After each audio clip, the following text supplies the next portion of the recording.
چونکہ ترنجبین کی کثرت معمول سے زائد تھی اور بٹیروں کا وحشت نہ کرنا یہ بھی معمول کے خلاف ہے، لہذا اس حیثیت سے دونوں چیزیں خزانہ غیب سے قرار دی گئی۔ ان کو پانی کی ضرورت پیش آتی تو موسیٰ علیہ السلام کو ایک پتھر پر لاٹھی مارنے کا حکم دیا گیا، اس پتھر سے چشمے پھوٹ پڑے جیسا کہ دوسری آیات قرآن میں مذکور ہے۔ ان لوگوں نے رات کے اندھیری کا شکوہ کیا تو اللہ تعالیٰ نے غیب سے ایک روشنی عمودی شکل میں اس کے محلے میں کے درمیان قائم فرما دی۔ کپڑے میلے ہوئے اور پھٹے لگے اور لباس کی ضرورت ہوئی تو اللہ تعالیٰ نے بطور اعجاز یہ صورت کر دی کہ ان کے کپڑے نہ میلے ہو نہ پھٹے، اور بچوں کے بدن پر جو کپڑے ہیں وہ ان کے بدن کے بڑھنے کے ساتھ ساتھ اسی مقدار سے بڑھتے رہیں۔ اور ان لوگوں کو یہ بھی حکم ہوا تھا کہ بقدر خرچ لے لیا کرے، آئندہ کے لیے جمع کر کے نہ رکھے، مگر ان لوگوں نے حرص کے مارے اس میں بھی خلاف کیا تو رکھا ہوا گوشت سڑنا شروع ہو گیا۔ اسی کو فرمایا کہ اپنا ہی نقصان کرتے تھے۔ وَظَلَّلْنَا عَلَيْكُمُ الْغَمَامَ وَأَنزَلْنَا عَلَيْكُمُ الْمَنَّ وَالسَّلْوَىٰ، اور ہم نے تم پر بادلوں کا سایہ کیے رکھا، وَأَنزَلْنَا عَلَيْكُمُ الْمَنَّ وَالسَّلْوَىٰ، اور تم پر من و سلوہ اتارا، کُلُوا مِن طَیِّبَاتِ مَا رَزَقْنَاکُمْ، اور فرمایا تم ان پاکیزہ چیزوں میں سے کھاؤ، مَا رَزَقْنَاکُمْ، جو ہم نے تمہیں عطا کی ہے، وَمَا ظَلَمُونَا، اور انہوں نے ہمارا کچھ نقصان نہ کیا، وَلَٰكِن كَانُوا أَنفُسَهُمْ يَظْلِمُونَ، بلکہ وہ اپنے آپ پر ہی ظلم کرتے تھے۔ وَإِذْ قُلْنَا ادْخُلُوا هَٰذِهِ الْقَرْيَةَ، اور یاد کرو جب ہم نے ان سے کہا اس بستی میں داخل ہو جاؤ، ادخلوا داخل ہو جاؤ، قریۃ اس بستی میں، فَكُلُوا مِنْهَا حَيْثُ شِئْتُمْ رَغَدًا، اور اس میں جہاں سے چاہو خوب کھاؤ پیو، وَادْخُلُوا الْبَابَ سُجَّدًا، اور شہر کے دروازے سے سر کو جھکاتے ہوئے داخل ہونا، وَقُولُوا حِطَّةٌ، اور کہتے جانا اے اللہ ہمیں بخش دے، نَغْفِرْ لَكُمْ خَطَايَاكُمْ، تو ہم تمہاری خطائیں معاف کر دیں گے، وَسَنَزِيدُ الْمُحْسِنِينَ، اور ہم ان قریب نیک لوگوں کو اور زیادہ اجر عطا کریں گے۔ فَبَدَّلَ الَّذِينَ ظَلَمُوا قَوْلًا غَيْرَ الَّذِي قِيلَ لَهُمْ، مگر ظالم نے وہ بات جو انہیں کہی گئی تھی دوسری بات سے بدل ڈالی۔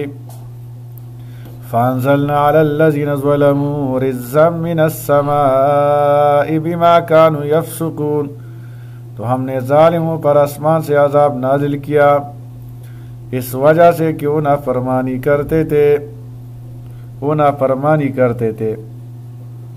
شاہ عبد القادر رحمہ اللہ نے یہ قصہ زمانے تیہ کا ذکر کیا ہے کہ یہ بھی والی تیہ کا تھا کہ جب من و سلوہ کھاتے کھاتے اکتا گئے اور اپنے معمولی کھانے کی درخواست کی، جیسے آگے چوتھی آیت میں آ رہا ہے، تو ان کو ایک شہر میں جانے کا حکم ہوا تھا کہ وہاں کھانے پینے کی اور معمولی چیزیں ملے گی، سو یہ حکم اس شہر کے اندر جانے کے متعلق ہے۔ اس میں قول اور فعل ادب داخل ہونے کے متعلق بیان کیا گیا اور اندر جا کر کھانے پینے میں توسیع کی گئی۔ اس قول پر بہت یہ کہا جا سکے گا کہ قصہ کے بیان میں تقدم و تاخر ہو گیا، ایک بات کا قصہ پہلے بیان ہوا اور پہلے کا بعد بھی، تو اشکال اس وقت ہوتا جب قرآن میں خود قصوں کا بیان کرنا مقصود اصلی ہوتا۔ قرآن میں تو مقصود اصلی قصے نہیں ہوتے، اور جب نظر نتائج پر ہے تو اگر ایک قصہ کے اجزاء میں ہر جز کا نتیجہ جدا ہو اور ان نتائج کے کسی اثر کا لحاظ کر کے جز مقدم کو مؤخر، یعنی جو پہلے تھا اس کو پیچھے کر دیا جائے اور جز مؤخر کو مقدم کر دیا جائے، تو اس میں نہ کوئی مذائقہ ہے اور نہ کوئی اشکال۔ دیگر مفسرین حضرات نے اس حکم کو اس شہر سے متعلق سمجھا ہے جس پر جہاد کرنے کا حکم ہوا تھا، اور بعد مدت تیہ کے پھر اس پر جہاد ہوا اور وہ فتح ہوا۔ اس وقت یوشع علیہ السلام نبی تھے، یہ حکم ان کی معرفت اس شہر کے بارے میں ہوا تھا۔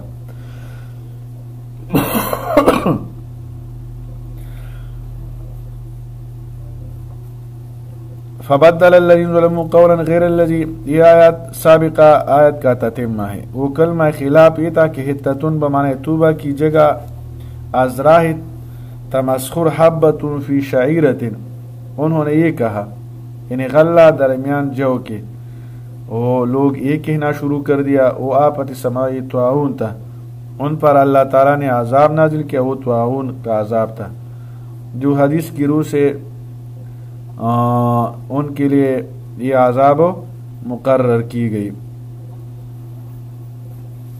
وَإِذِ اسْتَسْقَىٰ مُوسَىٰ لِقَوْمِهِ فَقُلْنَا اضْرِب بِّعَصَاكَ الْحَجَرَ، اور یاد کرو جب موسیٰ علیہ السلام نے اپنی قوم کے لیے اللہ سے پانی مانگا.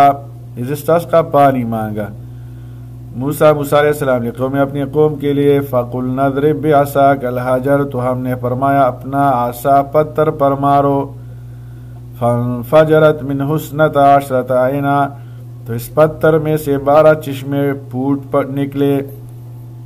اثنتا عشرتا 12، فَانْفَجَرَتْ پھوٹ نکلنا، جاری ہونا پھوٹ جانا، عَيْنًا چشمے. قَدْ عَلِمَ كُلُّ أُنَاسٍ مَشْرَبَهُمْ، یقیناً ہر قبیلہ نے اپنے پانی پینے کی جگہ جان لی. مشربہم پانی پینے کی جگہ، کل اناس ہر قبیلہ نے. کلوا واشربوا من رزق اللہ، ہم نے فرمایا کھاؤ اور پیو اللہ کے رزق میں سے. ولا تعثوا فی الارض مفسدین، اور زمین میں فساد مچاتے نہ پھرو، زمین میں فساد مت کرو. یہ قصہ بھی وادی میں ہوا، وہاں پیاس لگی تو پانی مانگا، موسیٰ علیہ السلام نے دعا کی تو ایک خاص پتھر کو صرف عصا مارنے سے قدرت خداوندی سے 12 چشمے نکل پڑے. اور ان کے 12 خاندان اس طرح تھے کہ حضرت یعقوب علیہ السلام کے 12 فرزند تھے، ہر ایک کی اولاد کا ایک ایک خاندان تھا. ان کو انتظامی معاملات میں الگ الگ ہی رکھا جاتا تھا، سب کے افسر بھی جدا جدا تھے، اس لیے چشمے بھی 12 ہی نکلے. کھانے سے مراد من و سلوا ہے اور پینے سے مراد یہی پانی ہے جو عصا کے ذریعے معجزہ کی طور پر نامودار ہوئے. اور اسی طرح جب بارش نہیں ہوتی تو ہمارے نبی کریم صلی اللہ علیہ وسلم کی امت کے لیے حکم ہے کہ وہ صلاۃ استسقاء پڑھے. وَإِذْ قُلْتُمْ يَا مُوسَىٰ لَن نَّصْبِرَ عَلَىٰ طَعَامٍ وَاحِدٍ، اور یاد کرو جب تم نے کہا اے موسیٰ علیہ السلام لن نصبر، ہم ایک ہی کھانے پر ہرگز صبر نہیں کر سکتے. لن نصبر ہرگز صبر نہیں کر سکتے، علی طعام واحد ایک کھانے پر. فادع لنا ربک، لہذا ہمارے لیے اپنے رب سے دعا کیجئے. یخرج لنا مما تنبت الارض، کہ ہمارے لیے وہ چیزیں نکالے جو زمین اگاتی ہے. تنبت اگانا، یخرجو ظاہر کرنا نکالنا. من بقلها اس کا ساگ، وقثائها اور ککڑی، وفومها اور گیہوں، وعدسها اور مسور، وبصلها اور پیاز. قال تستبدلون الذي هو ادنى، موسیٰ علیہ السلام نے فرمایا کیا تم بدلہ میں لینا چاہتے ہو، ہوا ادنا وہ چیز جو ادنا ہے، تستبدلون تم بدلہ میں لیتے ہو، ہوا ادنا جو کمزور ہے ادنا ہے، بالذی ہوا خیر اس چیز کی جگہ جو عمدہ ہے، خیر عمدہ ہے. اہبتو مصر، جاؤ کسی شہر میں اتر جاؤ. فإن لکم ما سألتم، تو بے شک تمہیں وہ مل جائے گا. وضربت علیہم الذلۃ والمسکنۃ، جو تم نے مانگا، ما سألتم جو تم نے مانگا. فإن لکم ما سألتم، بے شک تمہیں وہ مل جائے گا جو تم نے مانگا. وضربت علیہم الذلۃ والمسکنۃ، ان پر ذلت اور محتاجی مسلط کر دی گئی. وباءوا بغضب من اللہ، اور وہ اللہ کے غضب کے مستحق ہو گئے. ذالک بانہم، یہ اس لیے ہوا، کانوا یکفرون بآیات اللہ، کہ وہ اللہ کی آیتوں کا انکار کرتے رہتے تھے. ویقتلون النبیین بغیر الحق، اور انبیاء علیہ السلام کو ناحق شہید کرتے تھے. ذالک بما عصوا، اس وجہ سے تھا کہ وہ نافرمانیاں کرتے تھے. عصوا نافرمانی کرنا، وکانوا یعتدون، اور حد سے بڑھ جایا کرتے تھے.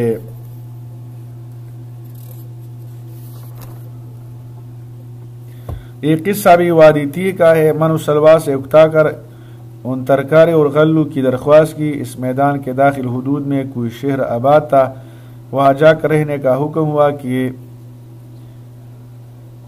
وہاں بو اور اس سے کھاؤ، جب وہ اگلنے لگے تو اس سے کھاؤ۔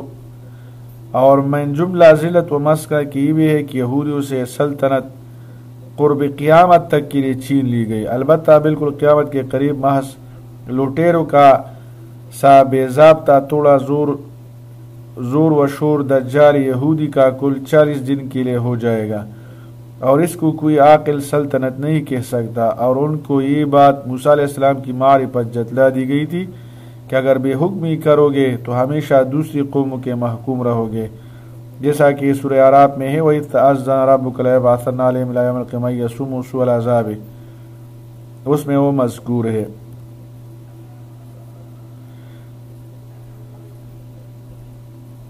اس پر ایک اعتراض آتا ہے کہ یہودوں پر ابدی ذلت کا مطلب اور اسرائیل کی موجودہ حکومت سے اس پر ایک اعتراض آتا ہے۔ آیت مذکورہ میں یہود کی سزا دنیا میں دائمی ذلت و مسکنت اور دنیا و آخرت میں غضب الہی کو بیان کیا گیا ہے۔ ان کی دائمی ذلت و مسکنت کا مفہوم جو ائمہ تفسیر صحابہ تابعین سے منقول ہے، اس کا خلاصہ ابن کثیر کے الفاظ یہ ہے: لا یزالون مستذلین من وجدهم استذلهم واضرب علیہم الصغار، یعنی وہ کتنے ہی مالدار بھی ہو جائے ہمیشہ تمام اقوام ذلیل و حقیر ہی سمجھے جائیں گے، جس کے ہاتھ لگیں گے ان کو ذلیل کرے گا اور ان پر غلامی کی علامتیں لگا دے گا۔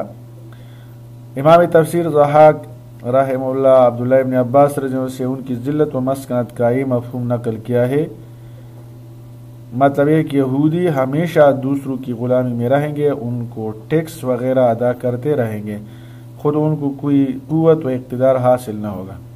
ضربت علیہم الذلۃ انما سکوا الا بحبل من اللہ وحبل من الناس، وہ ذلیل ہوں گے لیکن جب اللہ کی رسی کو پکڑیں گے، یعنی ایمان لائے، وحبل من الناس یا آدمیوں کی طرف سے اس کا ایک ذریعہ ایک وسیلہ وہ ہاتھ میں پکڑے، تو پھر بھی وہ ذلت اس سے دور ہوگی۔ تو آج کی جو اسرائیل کی حکومت ہے تو عیسائیوں کی سپورٹ ان کو حاصل ہے، الا بحبل من الناس، اس آیت میں ان کی وضاحت و تفسیر کی گئی ہے کہ حبل من الناس لوگوں کی سپورٹ اس کے ساتھ ہے۔ اگر اس سے امریکہ وغیرہ اپنا ہاتھ چھین لے تو وہی ذلت و خواری اس کی مقدر ہے۔ اللہ تعالیٰ عمل کرنے کی توفیق عطا فرمائے۔